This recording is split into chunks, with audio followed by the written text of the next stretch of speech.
Glory to Jesus. Today, dear friends, we begin the holy season of Lent. We commence this season, this spiritual journey of 40 days with the Lord. It is one of the best seasons in the church, and I dare add, it is actually my favorite season. A season of recollection, a season of renewal, a season of repentance. Today being Ash Wednesday, the ritual of imposition of ashes on our heads will be taking place today. What is the significance of the ash? In the book of Genesis, chapter 3, we are reminded that we are dust, and unto dust we shall return. We were made from the dust of the earth. Because we are made from the dust of the earth, there is a particular aspect of it that gets to intrigue me. And what is that aspect? Is that the moment we get to dust, the moment the ashes are collected, it becomes irreversible. We cannot reverse it back to what its original state was. The ashes we'll be distributing today were got from the palms used for Palm Sunday last year. We can't reverse that situation anymore. It can't go back to palms. And so, it should send a message to us that the life we have now is a gift from God. We must make proper use of that gift, that life. Like St. Augustine says, our life is a gift from God. What we do with that life is our gift to God. The ashes have always been known to be used as a sign of repentance. In the book of the prophet Jonah, we are reminded that when God sent Jonah to preach to the people of Nineveh and they repented, the king declared a fast. They put on sackcloth and they placed ashes on their heads as a sign of repentance. Back in the days, I would think always that the ashes were blessings. That when we receive the ash, it will cure us of different diseases. It will even give us money and all of that. I won't be surprised if some persons still think in that direction. But the real meaning of the ashes that are placed on our head is to remind us of who we are. We are dust. To remind us, secondly, of our need for repentance and conversion. Listen to what the prophet Joel says to us in the first reading. He says, now, says the Lord, now, not tomorrow. Procrastination is a thief of time. He says, return to me with all your heart, with fasting, weeping, and with mourning. Tear your hearts and not your garments. The heart. The heart. Saint Teresa of Avila describes the soul as a castle where the Holy Spirit dwells, where God dwells, the soul. And that is what God wants us to prepare. Rend our hearts. What were we doing before now? Can we begin to ask ourselves from Ash Wednesday of last year till this year, how have we fared spiritually? Can we recount the sins that we committed? Can we recount the kind of life that we lead? Some might be very, very despicable. Some we might think are even unpardonable. But here is God giving us yet another opportunity. Another opportunity to come back to Him. Because He loves us. He did not create us in vain. He did not create us to condemn us, but He created us out of love. And his desire is that all of us should be saved. Now, this is a process of salvation for us. It is a process of bringing us back to himself. It is a process of establishing a more intimate relationship with him. And that's why this season is referred to as a holy season. And it's 40 days, dear friends. It's not 40 years. It is just 40 days. If you look further, this is a period where there are 3 essential disciplines that we need to imbibe: prayer, fasting, and almsgiving. Might I add that this is not the season where you're expected to only pray and fast and give alms, and then the rest of the season you don't do anything. No.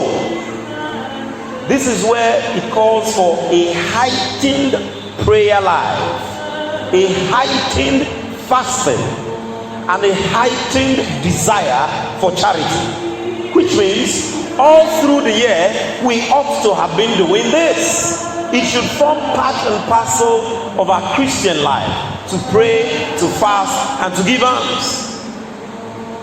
Prayer is key. It is in prayer we enter into conversation with God. It is in prayer that we get to know the divine will of God. When you pray, dear friends, you must fast. Remember, the apostles tried to deliver a boy who was possessed but could not. And when they asked Jesus, why could we not help that young man? Jesus said to them, this is the type that can only be delivered by prayer and fasting. Prayer knocks at the door. Fasting obtains, and mercy receives. When you pray, you must fast. When you fast, you must give alms. The 3 of them are not necessarily 3 separate activities. They are tied together. It's like a trinity. You do one, you don't do the others, it's not complete. This is a period where we're expected to fast. You're expected to give up, fast from so many things. But more importantly, on a day like this, being Ash Wednesday, we are requested to fast from food. Fast from various habits. And I always like to add, fast from legitimate pleasures. Because all through our Christian life and all through our lives, we are not permitted, we are not expected to indulge in illegitimate pleasures. This is the time to fast from legitimate pleasures. Sweets, soft drinks, alcohol, those things we love, those things we enjoy doing. This is a period when we can give it up. And the law of fasting tells us 1 full meal and 2 smaller ones. From the ages 14 to 59, we're expected to fast on this day. On this day, we're expected to abstain from the eating of meat.